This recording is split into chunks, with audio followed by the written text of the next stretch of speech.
tonight, I want us to look at, we're not going to cover where we are in heaven. We'll just drop down next week and do that. But I do want you to think back, if you were here today at Mr. Billy's service. Since we've started this study, when you go to a funeral, do you think differently? Since the study? Mm-hmm. I've been thinking a lot differently. Okay. Well, I want us to camp out on that and talk about it a little. You know, when I saw the message from Brother Gary, I thought, well, I think he's up there holding his thumbs up because he knew that right on. He was prepared. You know, last week, Mr. Billy has always kidded me about he wasn't going to read anything. To my knowledge, he didn't.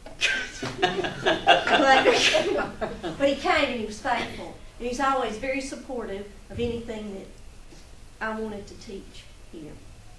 But last week, he said, you know, this is good. I may actually read part of the book. I thought, yeah, sure, Mr. Billy. But I was thinking, he's living the book. Mm-hmm. He has first-hand, direct knowledge about what we can only speculate about. But it got me to thinking about the custom and practice, and how sometimes those things, we make them scriptural, and they're not. It is a custom and practice, and it really has nothing to do with the gospel. But if that's what you've grown up with, you know, Miss Sherry was kind of concerned about, you know, this was going to be a different kind of service. And, you know, if you knew Mr. Billy well, he loved fellowship. And he said, you know, I want a party. And church ought to be a party. But funerals in the South, in our culture, are very somber, conservative practices. Well, this wasn't today. You know, and so that's what I want us to think about, because it's and I think Mr. Billy would approve of this. You know, he chose to be cremated, which is not something that we're really used to. And so it got me to thinking about, what does the Bible really tell us about burial and death, and how things have come to be. And as I started delving into this and studying it, reminds me a lot of what we attribute to angels in our culture. And most of what we attribute to angels in our culture comes from Victorian times. What they look like, what they do. But yet that's been ingrained in us, and then we start to think, well, that must be what angels are. So I want you to think about, what does the Bible tell us about burial? If you've got your Bibles, look at Genesis 23.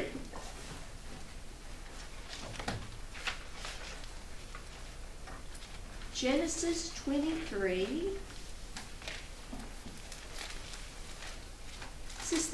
This is the first direct, explicit reference to burial. 23 what? Genesis 23. We're just going to camp out there. Well, this isn't it, I guess, but when God commanded Abraham to offer up Isaac, he was going to burn him on an altar. Mm-hmm. So cremation is not a new idea. No. You know, what I find, Miss Barbara, is there's just nothing new under the sun, according to... Solomon said That's that right. a few times. But look at Genesis 23. When Sarah was 127 years old, she died in Kirjath Arba, now called Hebron. in the land of Canaan. There Abraham mourned and wept for her.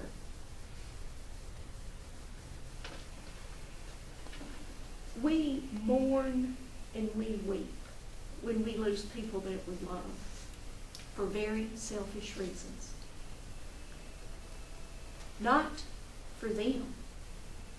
I mean, they're happy. A friend of mine, her mother-in-law died, and they're very strong Christian people, and she said, you know, we could have prayed, and if our faith was strong enough, God would have raised her from the dead. And then without missing a beat, she said, man, would she have been mad. She wouldn't want it to come back. Yeah. But I mean, and it's so true. But Abraham mourned and he wept for her there. Look at verse 3. Then, leaving her body, he said to the Hittite elders, here I am, a stranger and a foreigner among you. Please sell me a piece of land so I can give my wife a proper burial.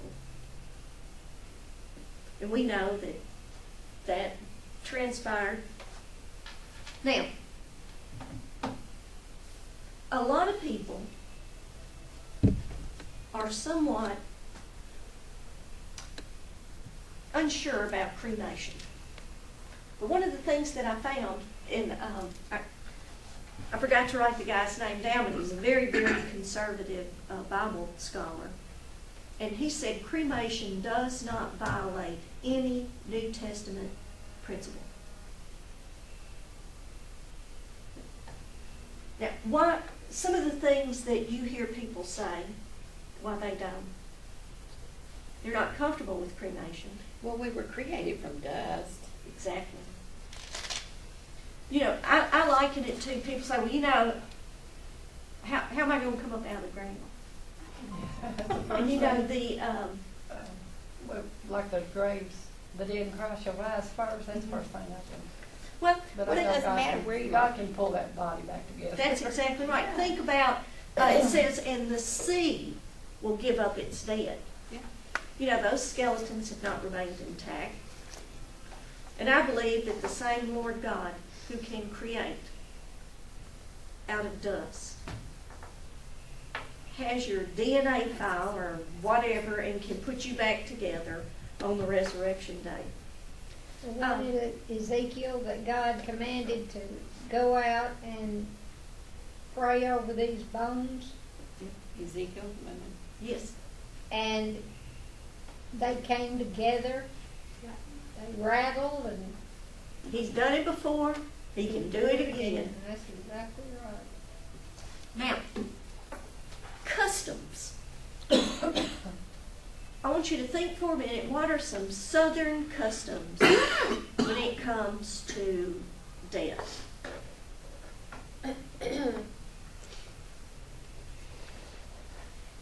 Southern customs.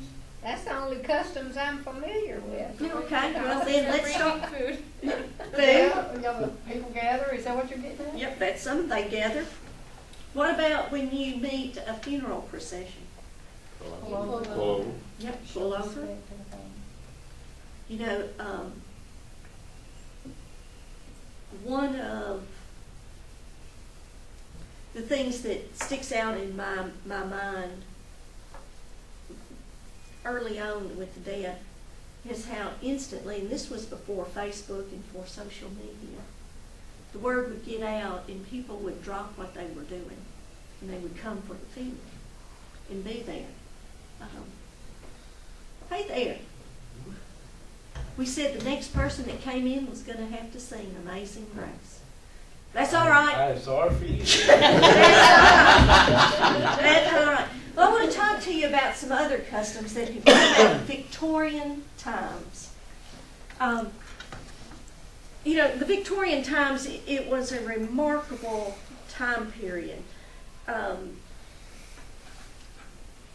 You know, right after World War I, where so many young lives were given up, there became a fascination with the hereafter. This is where people started really trying to seances and trying to get in touch with the dead. And the who's who of back then, writers and people who lost children in World War I were trying to reach their kids. They wanted to talk to them. So out of that's sort of the background, this yearning to get in touch with someone that you've lost. Now, when we go through these, I want you to think about this is a period of time there are no telephones. It is, it's just a different world that we have now than what we have now. Curtains were drawn and clocks were stopped at the time of death. How many of you have been in a florist where on some of the standing flower arrangements they have clock faces, and they will set the clock. You see it. You used to see it more in black churches, but the time that they passed. Mirrors in homes were covered to prevent the spirit from getting trapped in the glass reflection. Now we think, my gosh, how could this happen? Wreaths of laurel, yew, or boxwood with crepe and or black ribbon were put on the front doors so that the public would know there was a death. I don't see it so much now, but when I was a kid growing up, that's one of the first things that the funeral home would do. They'd have a wreath and they would put it on the door. That goes back to a custom. Wakes. Have you ever been to a wake? Do you know how that came about? What's wake? Wake? They used to. Not, it's like not a wake. Yeah. Wake. They call it a W-A-K-E. viewing Yeah. now, don't they? Well, that's what I thought. Here's what really surprised me. Wakes developed as a safeguard to make sure the person was really dead and not in a coma. Now you think about this. We have all these machines now that can determine if you've got brain activity. Can you breathe on your own? It's very, very scientific. But back then, wakes were developed as a safeguard from burying somebody who was in a coma. And wakes would last a while. I can remember my grandfather talking about the old country ways, that there was a death. You did not send the family to the funeral home. People would come into the home, they would prepare the body, and the body would lay in the home, lay in state in the home. And they would have a wake and set up with it. And the tradition was to sit there with the family. It took a couple of days to get people in. Now, you don't have to be good in biology. But what's one of the problems of having a deceased body in your house for a couple of days? The odor would probably be. Right. To mask that odor, people would bring flowers. And they would burn candles to try to cover the odor of decay. What do we do in our customs when there is a death? Flowers. Now, you ever heard the saying, they'll have to take them out of here feet first? That comes from an old tradition. They would take people out feet first because they felt like if the spirit had a chance to look back, it would beckon some of the living to follow them in death. The term "saved by the bell," I thought that was a boxing term. I've seen this one. You know, we think they're having to wait because it's a safeguard, because they don't want someone comatose if they bury them. What they would do is another another safety device to ensure they were not burying a live person. In the casket, they would put a bell, so that if the person was in Ring fact up and ring the bell. they comatose, they could kick the bell or hit the bell and ring, and that's the term saved by the bell. What I saw was that they would put the bell and stick it in the ground above the casket. And there would be a string tied to the deceased finger Hmm. to where they could ring that bell. But obviously it happened, or they would never come up with that idea. Yeah. So they obviously have somehow buried some Yeah. people that weren't dead. You think about, there are many diseases where a deep coma, your breathing gets very shallow. They Did would- Poe write a story about that? Edgar Allan Poe? Yes. Fellow that was white hair because he'd been. They didn't have a wait when Ananias and Sapphira died. No, they shot No, them that's out pretty quick. quick. Yes, they did. Which, this brings me to a stopping point to talk about. There are many traditions. There are many things that we do. It's just because we've always done them that way. They're not necessarily grounded in Scripture. But we've done them for so long, we think they are. You know, when we bury somebody, which way do we bury them? I always thought that was done, because at the resurrection people would see them. What I found out is that really, yes, Christians do that, but that started out as a pagan practice. That they would be facing a sun god. So some of these customs come over from other cultures and they get picked up. And then facing the east, now it's a Christian culture. We want to be faced that way for the resurrection. Now let me ask you this. How we structure and program church, I mean the actual implementation of the church ministry, how much of that is custom versus how much of that is scriptural?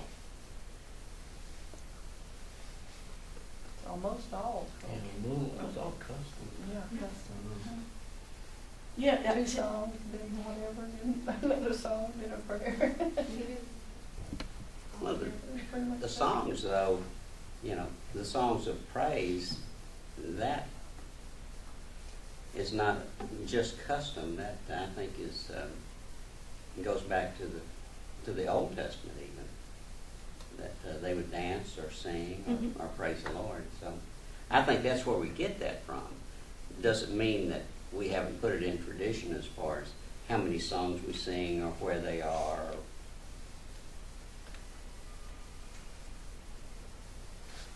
the concept of Sunday school, is that biblical? No, that was The created by. concept of it? Well, concept and Discipleship? actuality are, because the mothers taught it back then in the Old Testament. Families. Yeah, in families. You see, we've taken things that used to be done in biblical times by the mother. We know that they would teach their children the truths, and then when the male child would get a certain age, then the father would take over. Training union. You know, we don't have it. BYPU. I can tell you how many Sunday nights I sat in this room right here with Jack Goods, Miss Joe's husband. He had a profound impact on my life. We don't do that anymore. So you see, some of our customs, some of our programming changes and gets dropped. And cell groups. And we don't do it in this church, but in larger churches, I mean big churches, That's really how you get plugged in. If you go to a church that their Sunday worship services, they have 2,000 or 3,000 people there, how do you get plugged into a church? They do cell groups where you're put in a group. It's much smaller. You meet in homes, and you're accountable to each other, and that's their Sunday school is the nearest term that I can put to it. That's different. When you have the cells in your church, do you also have Sunday school? Generally not. They do for children. Yeah, just for They children. do for children, but no, children, not but for not adults. Cell groups, the ones that I've been familiar with, they are very structured, and there are people that will hold you accountable. Not like what we do in Sunday school. You know, we don't read our lesson. Because in a cell group, if you aren't prepared, probably twice in a row, some of the leaders in the cell group, some of the men, are going to come to you in a very honest and loving way and talk about accountability. So a cell group is different. Cowboy church. Has anyone here ever been to cowboy church? I've not, but I learned about it in Vacation Bible School a few years ago.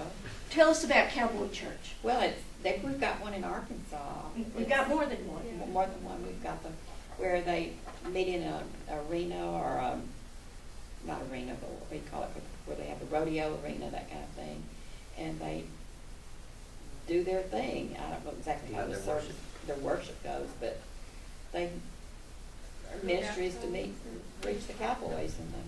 You know, a lot of cowboy churches, my brother-in-law preaches from time to time. Over the years he has preached in them. They're in arenas. They just may show up in someone's pasture. Mm-hmm. People bring their horse trailers. They have a sermon. They have music. Most of the time it's the country western type music, but it's praise. If you have satellite TV, some of the channels, the church channel used to have cowboy church, and one of the women who did praise and worship is Reba McEntire's sister. And, you know, they have, sometimes the preacher will preach off horseback. Sometimes, you know, it's a trailer, but they'll have trail rides, they'll have potluck, but it's not a church building per se, as it is a group of believers. How about your baptism? And feeding trough. I've seen pictures of Yeah. Well, you know, at one time there was a church in California that had drive-in kind of church. Mm-hmm. There's one in Nashville too. So see, there's Our Sandra and David Smith went to a cowboy church for a long time. I don't know if they. when they traveled the rodeo circuit, when David was taking pictures. So there's the cultures and customs. And for the most part, First Baptist Church, probably how we do things now is not a whole lot different than the first couple of times they came together to start this church. Now, is that good? Is it bad? What's the most important thing? Well, you got. That people. Yeah. Well, I mean, if you're not reaching the people, I mean, if you're doing the same old reaching people, it's no good. That's right. And you have to meet the needs of the people too. Right. I mean, we have a pretty traditional community as far as that goes, but if you go to some of the larger cities, they do a lot of things differently. I think one of the most important things we do as a church is we are true to the Word of God. We must be true to the Word of God, no matter what. There's a Christian rock group, Audio Adrenaline, aren't they? Of course, they're probably old men now, but when they first started out, they were real headbangers. Billy Graham preached at one of their concerts. And people said, "What are you going to preach there?" And he says, "However we get the gospel out, as long as it is not diluted or altered, is a good way." Now, we must stay true to the Bible. But just like Brendan said, if we're not reaching the people, then we're just a little club. That's right. I mean, if all we're going to do is come around here, we know everybody in this room is saved. Everybody in this room has made a decision. They've accepted Jesus Christ as their personal Savior. And I had the privilege today of reading Mr. Billy's obituary at the service. And I said, I will not say farewell, just see you later. So if you're in the group that I call the See You Later group, and we are, we'll see Mr. Billy later in heaven. We know we're saved. We know we're going to be in heaven when we die.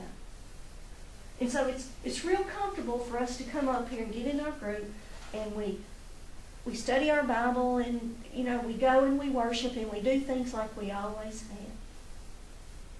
But then we have to ask ourselves, what are we doing to reach the lost in our community? So that's the question. What are we, as a church, doing to reach the lost in our community? A fella who was, I don't remember how big his church was, but it really growing by leaps and bounds, but it was more of an internet church, plus they had the local church there. But he said where we really fall down is fellowship. He said if you're going to have a Sunday school, you need to meet at least once a month in a home, and you must have on your priority list to bring the lost in. He said because that's where you're going to win them. You're going to win them by bringing them into your home and get to know them. He said very seldom are they going to come into the church worship service and let the preacher preach to them and they're going to win. That's so true. That is so true. So what are we doing, First Baptist Church Gould, to reach the lost in this community? Well, we have good ideas. I think Pretty much do. But I think, people are willing to do it as soon as we do it. I'm Gotta ready. put it into action. Gotta put it into Well, action. Mm-hmm.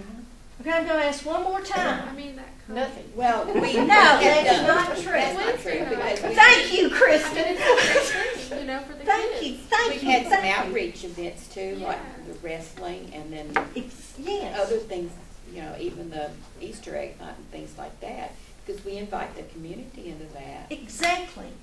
We are But doing there's a still lot. a whole lot of other things we can Yes, do. yes, but I want us to focus on what we as First Baptist Church Gould are doing to reach out into our community to share the gospel with people. And we've done a lot. Wednesday night, the kids.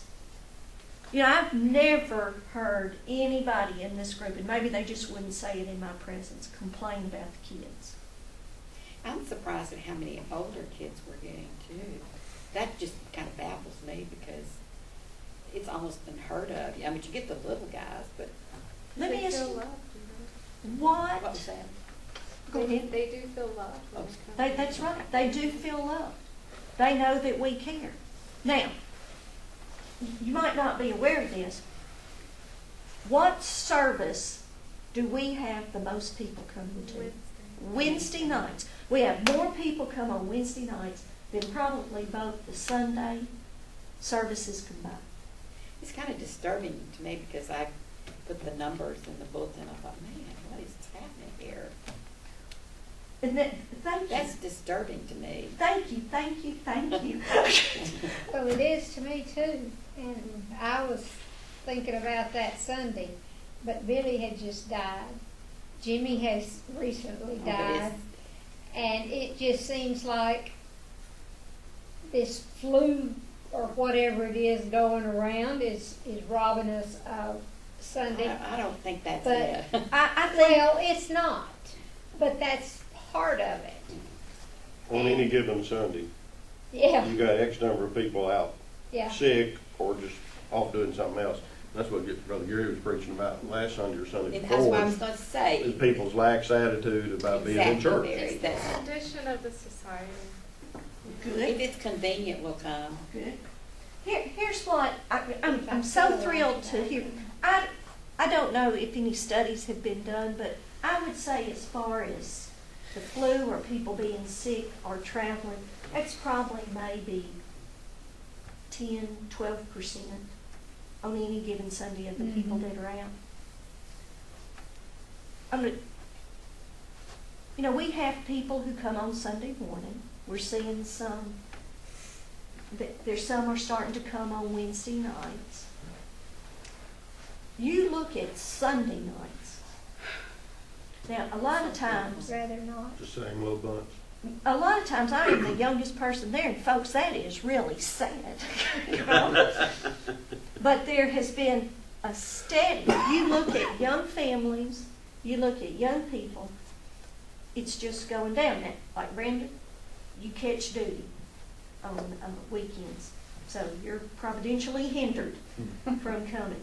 But sometimes Kristen is probably the youngest, well, Peyton, but it is going down. So what does that tell us? What does that tell us? Well, we're not doing anything. To reach out to my age group. Well, not only that, but to any of the age groups To any on of Sunday the- night. We don't have anything for the kids. We don't have anything Sunday for morning. Well, teenagers. we don't have anything for the young, we don't have anything that interests them. Okay. What could we do different? I'm going to tell you, you know, you don't sell the steak, you sell the sizzle. Now, church outreach is the same principle as marketing. I mean, you think about it. You don't sell the steak. You sell the sizzle. Yeah. You have steak The benefits. sizzle. In other words, you're not going to look at just the steak there. It's just, going to be there.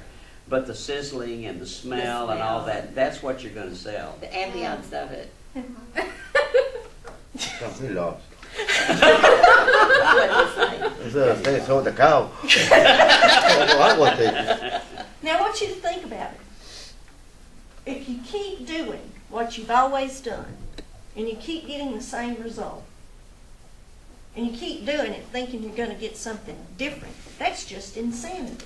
Right. Well, yeah, but what do we do? Because I'm so far removed from Kristen's age group, I don't even know what they like. Let me I don't throw think they're some. going to come. I just think you have to go to them, and I don't think it's about them coming to Well, do we even invite though? church. No.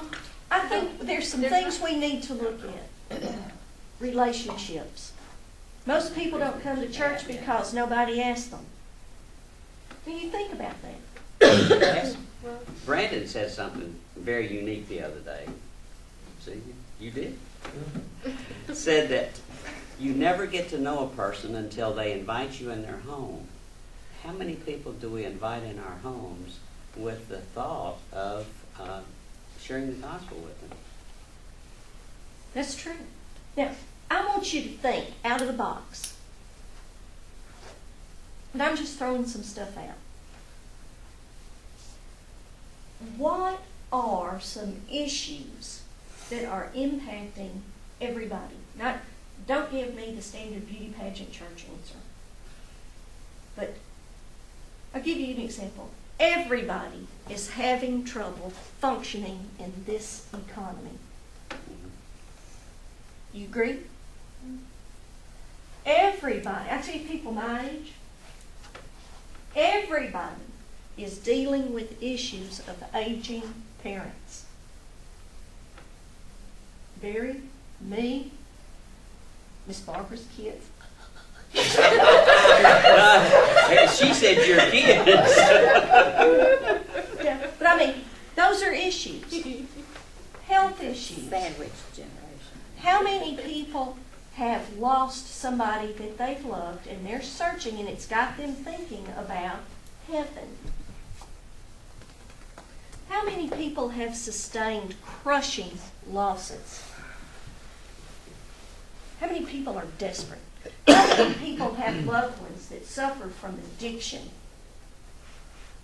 How many people have loved ones that it looks like they've turned their back on what they've been taught, and they just turn their back on God? How many people do you know fit in one, if not all, of those categories? One of the churches that I went to for a while because of our granddaughter, Stacy, it was the Vineyard Church, and they're a spinoff from Calvary Chapel. But they were a large church, had multiple services, and she loved the youth department there. But they didn't have Sunday school, but what they did is they had cell groups. But their cell groups changed every 6 or 8 weeks. And what they had is that they were meeting the needs of the people. They had this huge food bank that the St. Mary's Food Bank, which was the largest food bank in Phoenix, used to call on them to help them supply the need. And they had a clothing bank. They had, and then the cell groups were built around what people needed, whether it was grief or whether it was addiction or whatever it was. And I thought that was pretty fantastic. That was the only church I knew of in Phoenix that was actually doing something like that. I have a vision for this church. And I think we have certainly changed the face of ministry, how we've done it all of my life. And I've pretty much been a member here since I was a baby. Except for the 12 years that I lived in Little Rock and then going off to school. So we're doing things differently. We're seeing things differently. I mean, who would have ever thought a wrestling match would bring people in, the gospel could be presented, and people would make decisions for Christ? I mean, would you have ever thought that?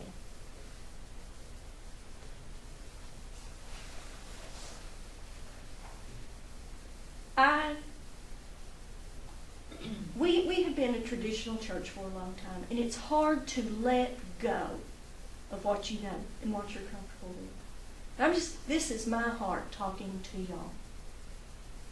I don't want, when I stand in front of Christ at the Bema seat, I'm saved, I'm going to get to heaven, but it's that testing to see which of my works survive. I don't want, when Christ talks to me about that, it looks like I was a grace killer. Now, what do you think a grace killer is? Somebody that steps on or squashes things that people are trying to do to bring glory and honor to God and to reach people. Exactly. What's the doctrine of grace? Salvation. Salvation. It's not earned. It is a gift. God's unmerited favor. However we can do that as a church to get the gospel out there, we need to do that.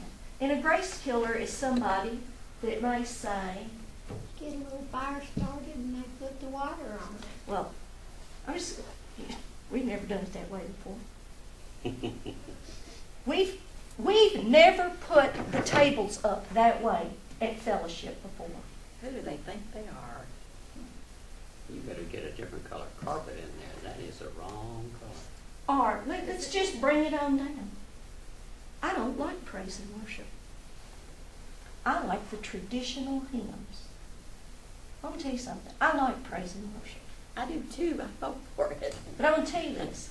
If it takes praise and worship to get people in here and to get excited, then do you really and truly want to stand before Christ at the Bema seat and have Jesus say to you, if you liked the old hymns, why didn't you go get a CD and listen to them at your home if they mean that much to you, and have praise and worship to bring the lost people in? You know, the movie Sister Act Mm-hmm. was very much akin to that. They'd never done it that way before, Yes. but it got the people in. How many people, I don't want you to raise your hands, and well, I don't like that multimedia stuff. I don't want that big screen up there. You couldn't see the baptistry. Well, we're not using it very much. You can sure read it though, can't you? Now we've got it and people like it. You have to admit. Sometimes it's easier to sing. The words are up there. You can see the scripture. There's nowhere in here that says thou shalt not use a large screen projector. It's just not in there. It may be different. Something different today is that I had the honor of reading Mr. Billy's obituary. Wasn't that long ago. Any woman that gets up on that platform, she better be able to sing.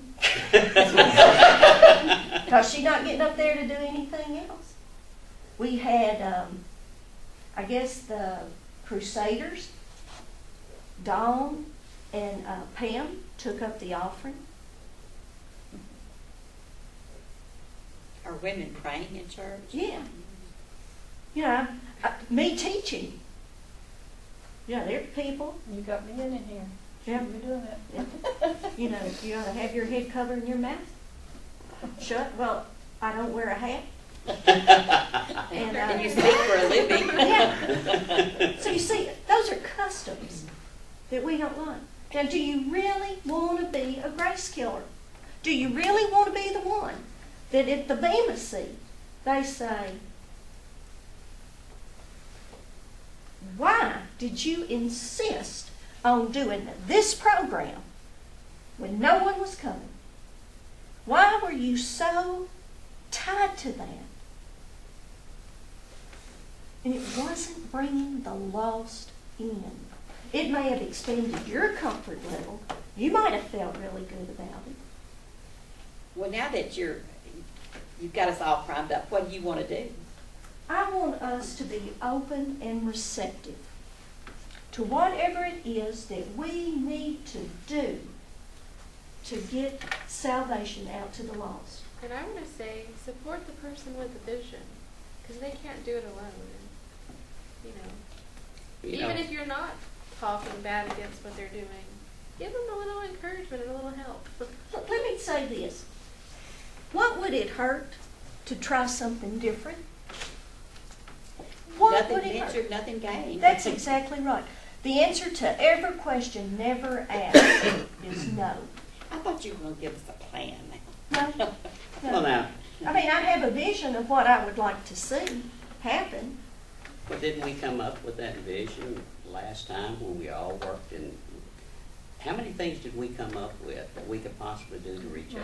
Oh, yeah. Here's what I want you to think about. Here's what I want you to pray about. Lord, show me in my soul, just between the two of us, Lord, if I'm a grace killer. Just show me. Make me aware. That's one prayer. The second one is, Lord, what can I do to support the vision that the preacher has for this church? 2 prayers. How about a third? Well, I'm working. The third one is, Lord, what can I do to support the deacons in their ministry to this church? Because I'll tell you, I'm proud of our deacons. Barry's the only one in here. But individually, they're doing deacon ministry, and they're trying desperately hard to get geared up so that they can minister effectively. So those are 3 prayer requests. Lord, show me if I am a grace killer. Show me how I can support the preacher. Show me how I can support the deacons. Number 4. What do you want? See how we can support the youth in getting them involved in our worship service. Why don't we have them take up the offering? Why don't we see if there might be one that could sing? Why don't we see if there might be one that could say something? Very good. Very good. Think out of the box, please. That's why I always like those Baptist trade union things. I know that's in the past and that's all, but, the young people did take up the offering at night, They would get up and they would say, it's time for us to get started, whatever, and then pick a song. You would start off, but it was a young person that did it. It was the youth. And then it was, prayer, and they did an offering, and then they went to class. Well, there was also times in this church whenever they would lead the Sunday night worship service, the songs and, Well, let me ask you this. How many years ago was that? oh gosh. But A long time. it started spurred their interest, don't you think? And it gave them practice Back, to getting up in front of yes, people? yes, back 30 years ago, yes, but it's a different world now. But some churches still have the Some youth do. do that. Yes, and I'm not saying that we can't, but I'm saying let's look at what we as a church can do to share the gospel with folks out there. Let's think out of the box. How can we be grace pushers? Can we not? We got to do, kind of like Mary said, that church in Phoenix came up with, A group, and then well, you call it cell groups, but more, for lack of a better term, subject matter that's going to bring people in here that they need. And that may be what you were driving at a while ago. We all got problems in this economic system, so do we need to address that, some form of And class they or were home whatever? groups, none of them met at church. people are uncomfortable, unfortunately, going to a church. And it takes time, I think. I don't know everything, but I think it takes time to make them comfortable. You know, I think I could easily see something happening. I'm just going to pick Sunday nights, because if you look at where we're losing ground, it's Sunday nights. If we advertised, and we ran classes, if we could get people's attention, people who don't come to church, and they come to subject matter, something they're interested in, then we can build relationships with them. So that's one thing. You know, April the 27th, we've got the bluegrass people coming for a concert. People will come who like bluegrass music. We're there to love on them. What can we do to get our own people to come back on Sunday night? You're going to have to offer them something that they want. And quite frankly, what we're marketing is not working. What would, though? That's what I'm getting at. Well, I don't know, but I think we need to try something new. You know, because they're not coming. So what do we need to do? Let's try something different. Remember Billy Graham? He went to a rock concert, and as long as we are presenting the gospel clearly, effectively, and accurately, it may not be presented in the program that you're used to, but it is the same gospel. None of us need saved. We're saved. We're the see you later people. Well, a lot of the ones that I'm talking about are supposedly saved. They're working in the Sunday school and so forth, but they don't come back on Sunday night. Give them a reason. Let's try something different. Let's give them a reason. Whatever it is, let's give them a reason. That's something I've been praying about for about 3 months. Well, I good. hadn't come up Good. with any ideas. Good. Well, Well, if a parent was going to see their son get up and start the service off, and if they were going to see their daughter maybe lead a song or sing a song, those parents will come like they do on Bible school night, you know, because their child is going to sing, or it'll be in a play, a program. We had some visitors when we did Christmas play. It's something, you know, that's something they want to see because their child is in that. Yes. So involving children. But as far as our own people, I'll be quite honest with you. Because y'all see my husband ain't here tonight, and he never is. And so I'm not talking about anybody else. I'll bring it home. If he loved the Lord as much as he should, he would be here to hear what he could hear that's right. and learn what he could learn. That's why I'm here. I love the Lord, and I want to know as much about the Bible as I can. And the reason those people are not here on Sunday night, their interest is not here. That's right. And I want to close on this one point. Brother Gary has said this before, and it is so true. You don't clean your fish before you catch them. Let's get them in here. Let's share grace. Let's be grace pushers. You know, grace peddlers. Let's don't be grace killers. Yeah. I fully believe that too, but I just really believe it all boils down to you do what you really want to do. That's right. If people love the Lord like they want to, they will be. That's right. But let's give them an opportunity to see grace in a different way. I appreciate y'all coming. The comments, they were good. The food left over from the service today, brisket, absolutely wonderful.